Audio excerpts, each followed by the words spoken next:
হঠাৎ করে খিচুড়ি খেতে ইচ্ছে করলো, তাই যেমন কথা তেমন কাজ। খিচুড়ি রান্না করার জন্য এখানে আমি মুরগি পরিষ্কার করে নিয়েছি, পোলাওর চাল ডাল একসাথে পরিষ্কার করে নিয়েছি, আলু কেটে নিয়েছি, আছে গাজর কুচি, টমেটো কুচি, পেঁয়াজ কুচি, মরিচ কুচি আর আদা রসুন পেঁয়াজ একসাথে মিক্স করে বাটা আছে।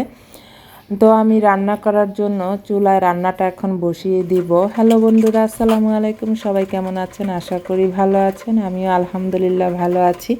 বেশ কয়েকদিন ঠান্ডা জ্বরে ভুগতেছিলাম, এখন অনেকটা সুস্থ আছি। জ্বরটা ভালো হয়ে গেছে, ঠান্ডাটা এখনও ভালো হয়নি। প্রবল ঝড় বৃষ্টির কারণে চারপাশে রাস্তাঘাট পানিতে একাকার হয়ে আছে। এই হলো যদি শহরের অবস্থা হয়, তাহলে গ্রামের অবস্থাগুলো কীরকম মনে হয়।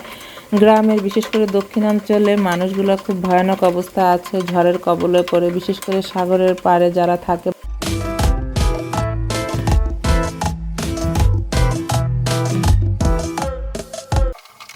সাগর আর নদীর পাড়ে যারা থাকে তাদের অবস্থা খুবই খারাপ হয় ঝড়ের সময়। তারা আশ্রয় কেন্দ্রে চলে যায় সবাই। আবার ঝড় যখন থেমে যায় তখন যার যার বাসায় চলে আসে, এমনকি মানুষও মারা যায়। তাদের জন্য শুভকামনা ও দোয়া রইল, তারা যেন সুস্থ থাকে, ভালো থাকে। তো আমি আমার রান্নাটা শেষ করব। রান্নাটা শেষ করা পর্যন্ত আপনারা সবাই আমার সাথে থাকুন, দেখতে থাকুন।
আমার রান্না শেষ, আমি এখন খাবার খেতে বসে যাব। তো খেতে যাওয়ার আগে আমি সবার কাছ থেকে বিদায় নিয়ে নিচ্ছি। সবাই ভালো থাকবেন, সুস্থ থাকবেন, সবাই সবার জন্য দোয়া করবেন।